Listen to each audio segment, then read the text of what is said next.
Allergic cold இருந்ததுன்னா first sneezing ஆரம்பிக்கும். தும்மல், அடுக்கு தும்மல் மாதிரி ஏதோ எழுந்தோடனே காத்தால் தும்மும். ஸோ ஃபஸ்ட்டு ஸ்னீசிங் வந்து ட்ரீட் பண்ணலைன்னா you will go into wheezing. இந்த வீசிங்கில் என்ன ஆகும், இந்த டியூபோட டயமீட்டர் சுருக்கிட்டே வரும். சின்னதாகிடுதுன்னா சவுண்ட் வருது பாருங்கள். பிகாஸ் ஃபீவர் இருக்கும், ஹெட்ஏக் இருக்கும், பாடி பெயின் இருக்கும், டல்லாக இருக்கும். அதெல்லாம் ருட்டீன் கோல்டு. ஆவி பிடிக்கும்போது என்ன ஆகும், நம்ம லங்ஸில் இருக்கிற வைரஸ்லாம் செத்து போயிடும். புளிச்ச ஐட்டமே தொடக்கூடாது. புளிச்ச மாவு, புளிச்ச மோர், எலுமிச்சை சாப்பிடக்கூடாது. அலர்ஜிக் கோல்டுக்கு வந்து நீங்கள் இந்த டோலோகிலெலாம் போட்ட பிரயோஜனமே கிடையாது. ஹெல்த் ஸ்டுடியோ நேயர்களுக்கு வணக்கம். என்னதான் இளையராஜா பாட்டும் கையில் ஒரு டீயும் இருந்தால் மழைக்காலம் ரொம்ப அருமையாக இருக்கும்னு சொன்னாலும் கண்டிப்பாக மழை காலத்தில் நிறைய பிரச்சனைகளை நம்ம சந்திப்போம். அது ரொம்ப முக்கியமானதே இந்த மழை பெய்யும் போது நமக்கு வர ஹெல்த் இஷ்யூஸ்.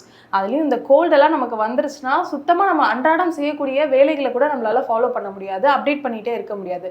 ஸோ கோல்டு ரிலேட்டடாக நமக்கு இருக்க டவுட்ஸ் எல்லாத்தையும் கிளியர் பண்ணுறதுக்காக டாக்டர் கைலாஷ் அவர்கள் நம்மளோட இணைஞ்சிருக்காங்க. வாங்க அவங்களோட பேசலாம். வணக்கம் சார். வணக்கம் மேம். ஸோ அந்த மாதிரி கோல்டு வந்துருச்சுனாலே மழை காலத்தில் நம்ம ரொம்ப பயப்படுவோம். ஏன்னா அது எதுக்கான அறிகுறினே நமக்கு தெரிய மாட்டேங்குது. சில நேரம் பெரிய பெரிய பிரச்சனைகளோட ஒரு அறிகுறியாகவும் இந்த கோல்டு இருக்குது.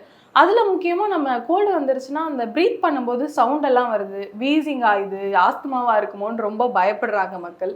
ஸோ இந்த வீசிங் அப்படின்னா என்ன, அது எதனால் ஏற்படுதுன்னு சொல்ல முடியும்? ஃபஸ்ட்டு கோல்டுன்னா என்னன்னு தெரிஞ்சுக்கோங்க. கோல்டில் வந்து 2 டைப்ஸ் இருக்குது. ஒன்று இன்ஃபெக்ஷனால் வரக்கூடிய கோல்டு, வைரஸ்னால, காமனாக வைரஸ் தான், அதனால் வரக்கூடிய கோல்டு. இந்த மழை பெஞ்சா வர்றது வைரஸ் கோல்டுலாம் வந்து கொஞ்ச நாள் ஒரு 7 days இருந்துட்டு போயிடும். அதான் common cold, which is infection. இன்னொரு வந்து அலர்ஜினால் வரக்கூடிய கோல்டு. அலர்ஜி வந்ததுன்னா வீசிங் வரும், அப்போ தான் வீசிங் வரும். சரி, அலர்ஜிங்கிறது எதனால் வருது அப்படின்னா, நமக்கு மூக்கில் ஒரு செல் இருக்குது, மாஸ் செல்னு. அந்த செல் வந்து ஓவர் சென்சிட்டிவாக இருக்கும் இந்த அலர்ஜி பேஷண்ட்ஸ்க்கு. ஸோ கொஞ்சம் மழை பெஞ்சா கூட அது வந்து it irritate the cell and cause wheezing and sneezing. So கோல்டுங்கிறது எல்லா கோல்டும் ஒரு இன்ஃபெக்ஷன் கிடையாது. ரொட்டீன் கோல்டு கிடையாது. ஃபீவரோடு வந்ததுன்னா கோல்டு இன்ஃபெக்ஷன். ஃபீவர் இல்லாமல் வெறும் தும்மல் வந்ததுன்னா அது அலர்ஜி. இது தெரிஞ்சால் போகிறோம். Okay sir. ஆனால் நம்ம என்னதான் நமக்கு உடம்புல பிரச்சனை வந்தாலுமே ஃபஸ்ட்டு அவங்க எடுக்கிற ஒரே முடிவு ஹாஸ்பிட்டல் போகணும் அப்படிலாம் கூட இருக்காது. மெடிக்கல் ஷாப்பில் போய் ஒரு பேராசிட்டமலோ இல்லை டோலோவோ போட்டால் போதும், ஒரு நாளில் சரியாயிடும் அப்படின்னு.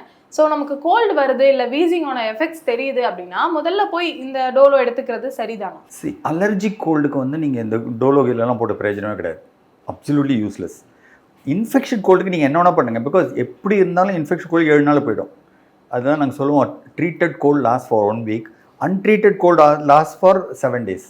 ரெண்டும் ஒன்று தான். ஸோ அதனால் it doesn't matter. There is இன்ஃபெக்ஷனால் வர தலையெல்லாம் வலிச்சு ஃபீவரிஷாக இருக்குது, அந்த கோல்டெல்லாம் வந்து 7 days போயிடும் என்ன பண்ணாலும். பட் வீசிங் அலர்ஜிக் கோல்டு இருந்துன்னு வச்சுக்கோங்க, அப்போ நீங்கள் என்ன வந்து ட்ரீட்மெண்ட் கொடுத்தா கூட போகாது. இந்த ஃபார்மசியில் போய் மாத்திரை வாங்கினா போகாது. அது that time you need medical help. So that நான் கண்டுபிடிச்சிட்டு இதுதான் இந்த அலர்ஜினால் இந்த செல் டிஃபெக்ட் தான் இருக்குது, இந்த செல்லை சரி பண்ணால் தான் அந்த அலர்ஜி போகும். அலர்ஜி போனால் தான் வீசிங் வராமல் இருக்கும். ஓகே. இதே மாதிரி தான் நமக்கு அந்த ட்ரை காஃப் இல்லை கோல்டுனால வரக்கூடிய காஃப்னு சொல்கிறாங்க. இதுக்கு டேப்லெட் போடுங்க, இதுக்கு சிரப் தான் நல்லா இருக்கும் அப்படின்னு சொல்கிறாங்க. மெடிக்கல்லையே எல்லாருமே நம்ம பேசி முடிச்சிடுறோம். ஸோ அதை பற்றி எக்ஸ்பிளைன் பண்ண முடியுமா சார்? ஜென்ரலாக வந்து அலர்ஜிக் கோல்டு இருந்ததுன்னா ஃபஸ்ட்டு ஸ்னீசிங் ஆரம்பிக்கும். தும்மல், அடுக்கு தும்மல் மாதிரி ஏதோ எழுந்தோடனே காத்தால் தும்மும். தும்பிடுறதுக்கப்புறம் லங்ஸில் இருக்க சில எஃபெக்ட்டுக்கு வீசிங் வரும். வீசிங்கிறது அந்த சவுண்டு மாதிரி கொன்னு பூனைக்குட்டி கத்துற அது வந்ததுன்னா அப்போ நீங்கள் லங்ஸில் இருக்கிற அந்த செல்லை சரி பண்ணணும். அது சரி பண்ணுறதுக்கு மாத்திரையால் சரி பண்ண முடியாது. ஸ்மால் மிஷின்ஸ்லாம் இருக்குது, குட்டி குட்டி மிஷின்ஸ் இருக்குது, ரோட்டஹைலர், ரிவோலைசர், அது மாதிரிலாம். அந்த மிஷினில் போட்டு ஒரு மருந்து எழுந்தால் அந்த செல் சரியாயிடும், வீசிங்கும் போயிடும். ஸோ ஃபஸ்ட்டு கோல்டு தான் ஆரம்பிக்கும். அதுக்கப்புறம் தான் ஸ்னீசிங் தான் is a precursor for cold, for wheezing. So first sneezing வந்து ட்ரீட் பண்ணலைன்னா you will go into wheezing. So அதுக்கு பக்கா மெடிசன்ஸ் எடுத்தால் தான் முடியும். சும்மா நம்ம கை வைத்தியமாக பண்ணால் போகாது. பாட்டி வைத்தியங்கிறது இதுக்கு சாதா கோல்டுக்கு சரியாகும். இந்த மாதிரி இது பிடிக்கிறது, ஸ்டீம் எடுக்கிறது, அதெல்லாம் வந்து காமன் கோல்டுக்கு சரியாகும். பட் இதுக்கு போகாது. Okay sir. இப்போ இந்த வீசிங் வரும்போது சவுண்டு வர்றதுக்கு என்ன காரணம் சார்? எதனால் அது ஏற்படுது? Very good. நார்மலாக வந்து நம்மளோட மூச்சு குழாங்கிறது ஒரு 10 cm இருக்குன்னு வச்சுக்கோங்க. தோராயமாக 10 cm இருக்குன்னா ஒரு பெரிய ஹோல் வழியாக நீங்கள் காற்று, ஃபார் எக்ஸாம்பிள் நான் வாயில் காமிக்கிறேன் பாருங்கள், அப்படி ஊதுறேன், சவுண்டு வராது. அதே அதோட டயமீட்டர் சுருங்கிட்டு, வீசிங்கில் என்ன ஆகும், இந்த டியூபோட டயமீட்டர் சுருங்கிட்டே வரும். சின்னதாகிடுதுன்னா சவுண்ட் வருது பாருங்கள். பிகாஸ் நேரோ பேசேஜ் வழியாக ஏர் போச்சுன்னா சவுண்ட் வரும், பெரிய பேசேஜ் வழியாக சவுண்ட் வராது. அதுதான் வீசிங். சுருங்கினால காற்று சின்ன பேசேஜ் வழியாக போகிறதுனால இட் மேக் சவுண்ட். அப்போ மூக்கு அடைக்கும் போது ஆல்ரெடி வந்துட்டு இப்போ நிறைய மெடிக்கல்ல போய் நாசில் டிராப்ஸ் வாங்கி விட்டுறாங்க. அது அதிகமாக யூஸ் பண்ணுறது நல்லதா இல்லை ஃபர்ஸ்ட் அதை யூஸ் பண்ணலாமா? தெர் இஸ் ரொட்டீன் கோல்டுக்கு வந்து நேசல் ட்ராப்ஸ் போடக்கூடாது. தெர் இஸ் இன்ஃபெக்ஷன் கோல்டு, வைரஸ்னால வர கோல்டுக்கு நேசல் ட்ராப்ஸ் போட்டால் கேட்காது. இதுக்கு நீங்கள் அலர்ஜிக் கோல்டுக்கு நேசல் ட்ராப்ஸ் கேட்கும். அலர்ஜிக் கோல்டுக்கு ஒரு ஃப்ளூ பிளாக் நேசல் ஸ்ப்ரே அடிச்சா அந்த மூக்கு அடப்பு போயிடும், அதுக்கு கேட்கும். பட் ரொட்டீனாக அந்த கோல்டு இன்ஃபெக்ஷனான வைரஸ் கோல்டுக்கு நீங்கள் நேசல் ட்ராப்ஸ் போட்டு பிரயோஜனமே இல்லை.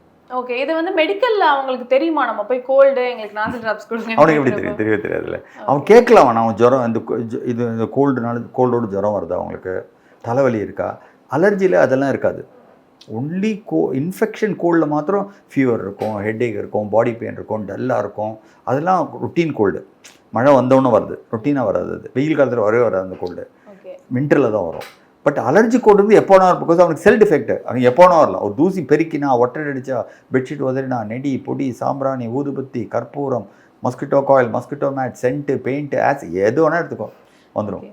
ஓகே, வீசிங் வந்தாலே அதே மாதிரி நம்ம ஒரு டேப்லெட் மெடிக்கல்ல வாங்கி தண்ணியில போட்டு ஆவி பிடிச்சிட்டோம்னா சளியெல்லாம் வெளில வந்துடும், சரியாயிடும்ன்றாங்க. அது உண்மைதானா? போவே போகாதுமா. வீசிங் மாத்திரம் நீ என்ன ஆவி பிடிச்சாலும் போகாது.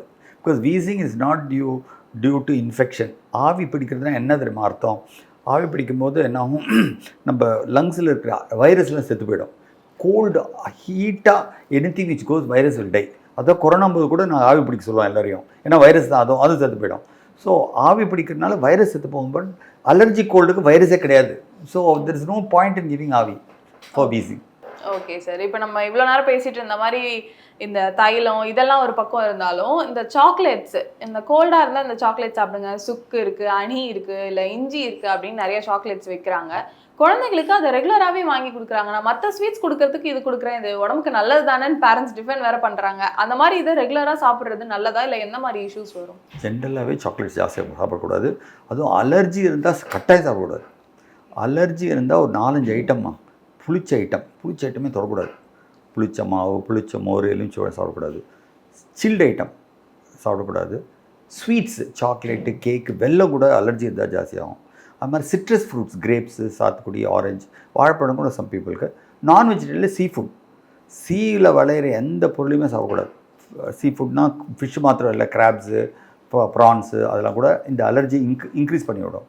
ஸோ இதெல்லாம் கொஞ்சம் அவசியம். அலர்ஜி இருக்கணும். நார்மலாக ஒன்றும் இல்லாதவங்க சாப்பிடலாம், ஒன்றும் ஆகிடாது. அப்போ கூட சாக்லேட் வந்து it is not going to help a person. அதில் இஞ்சி இருந்தாலும் எது இருந்தாலுமே நம்ம கம்மியாக தான் எல்லாமே அளவோடு சாப்பிடுங்க. இஞ்சியே டெய்லி 100 நிறைய இஞ்சி எடுத்து சாப்பிட்டா அவனுக்கு கோல்டு வராதுலாம் கிடையாது. இஞ்சிக்கும் ஒரு லிமிட் இருக்குது எல்லாத்துக்கும். It is got some anti allergic properties, அவ்வளோதான். பட் அதுக்காக அது ஃபுல்லாக வந்து சரி பண்ணாது. அதே பழப்பாக இருக்கக்கூடாது.